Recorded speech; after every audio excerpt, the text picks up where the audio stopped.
Un livre, en général, je vais voir c'est quel genre, si c'est de la fantaisie ou de l'histoire. Mon premier souvenir de lecture, mon tout premier livre que j'ai vraiment lu, c'était au collège.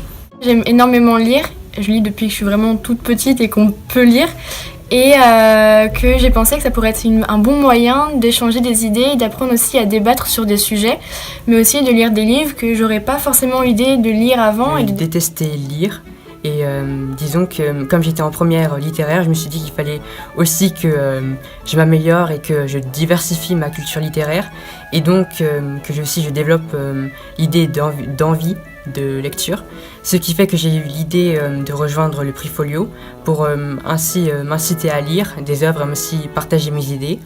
Et donc ensuite j'ai adoré vu qu'à la fin j'ai pu découvrir que j'aimais la lecture, mais que ça dépendait du livre et du style que je lisais. Et je veux dire que c'est pas tous les jours qu'on a la possibilité de participer à ce genre de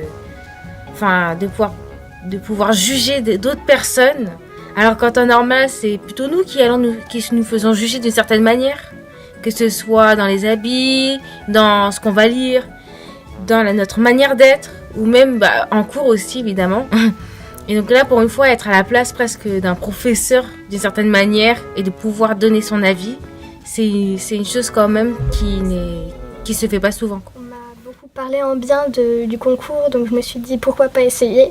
Et au final, ça a été vraiment une bonne décision parce que là-bas, j'ai pu rencontrer des gens, j'ai pu découvrir des auteurs et des styles de livres que j'aurais pas forcément exploré d'habitude.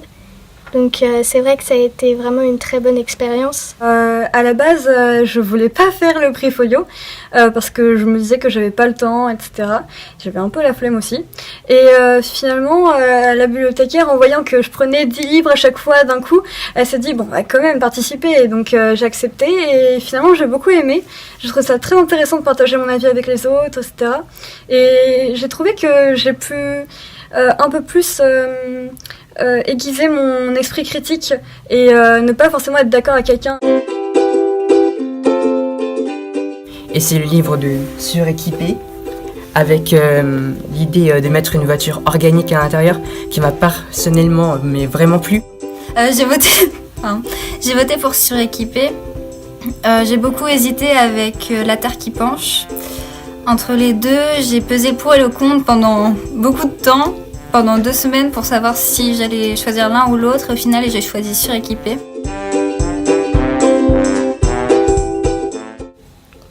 Enregistrement numéro 2110 01 25 001. Je reconnais l'odeur, je suis à la maison. 2 halos bougent devant moi. Je reconnais celui de Franzen, son empreinte paire indélébile. L'autre m'est inconnu. J'ai trouvé que ça s'éloignait des schémas de narration un peu classiques que je retrouvais vachement dans la littérature un peu jeunesse, ado, tout ça. Parce que le fait de faire parler une machine, ça s'est déjà retrouvé, mais c'est assez innovant. Parce qu'en fait, on a en fin de compte une sorte de point de vue assez distant et sans émotion, mais pourtant on a quelque chose qui passe et j'ai déjà essayé de définir ce que c'était, mais j'ai jamais réussi en fait à définir exactement ce qui se passe et c'est ce que j'apprécie particulièrement en fait. C'est que même après la lecture, il reste un sentiment un peu étrange. On a lu le livre, mais il manque encore quelque chose en fait. Tout le monde qu'il y a autour avec cette voiture composée de matériaux organiques, donc c'est des choses, d'un côté on se dit que ça pourrait très bien arriver, mais d'un autre côté on sait très bien que ça pourrait pas se passer dans notre monde. Et donc c'est vrai qu'explorer les pages dans la tête de la voiture, dans l'esprit de la voiture, c'était vraiment quelque chose de très intéressant et c'est vraiment le seul livre vraiment qui m'a absorbée totalement dans la lecture. Et surtout que c'est un peu futuriste, mais ça rappelle des choses qui sont déjà dans le présent et on se pose des questions par rapport à comment on peut être submergé au final par toute cette entreprise un peu de robotique et tout ça, et comment les avancées peuvent nuire au final un peu à l'humanité qui peut en abuser en fait. Donc j'ai voté pour Danser de Astrid Elliard. Il m'a beaucoup touchée personnellement et je trouve qu'il est très juste au niveau des sentiments adolescents et aussi des émotions qui peuvent nous traverser quand on est en devenir artiste ou même dans quelque chose d'un peu poussé, etc.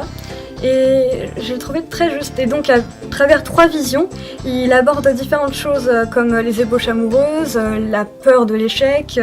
Et voilà, je l'ai trouvé très émouvant et la fin est très marquante, je trouve. Chine. J'ai 13 ans.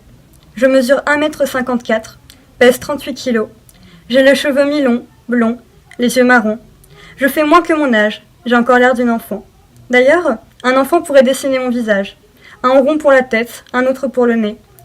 À la boulangerie en bas de chez moi, ils ont tout juste cessé de vouloir m'offrir des sucettes. Mais ils m'appellent toujours ma grande. Ma mère dit que c'est parce que j'ai encore mes joues de bébé. Tous les styles sont bons à apprendre en fait. Donc je pense pas qu'il faut être fermé sur un style précis ou se dire tiens parce que c'est tel style-là, je vais pas aimer. Non, c'est un peu comme la musique ou comme les personnes. On peut pas être fermé à un style, sinon on se bloque nous-mêmes. J'ai toujours rêvé quand j'étais petite d'avoir une boîte avec tous les livres du monde. Mes livres que j'ai vraiment lus, c'était au collège. Et le titre, c'était La bibliothécaire de Gudule.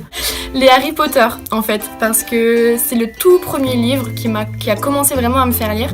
Je me sens que c'était mon oncle qui me les avait offerts, en fait, parce que ça lui avait plu à lui et qu'il pensait que ça me plairait à moi. Lire, ça m'a permis beaucoup de choses, en fait, et s'il n'y avait pas eu le livre, ça aurait été beaucoup compliqué pour moi. Moi, j'aime bien prendre mon temps pour bien analyser toute la lecture, toutes les pages et rien rater. Le livre, ça m'a permis de pouvoir rester ouverte aux autres gens, parce que c'est grâce à ça qu'en général j'arrive à engager une conversation. Et s'il y avait plus de livres, je serais restée enfermée chez moi toute seule.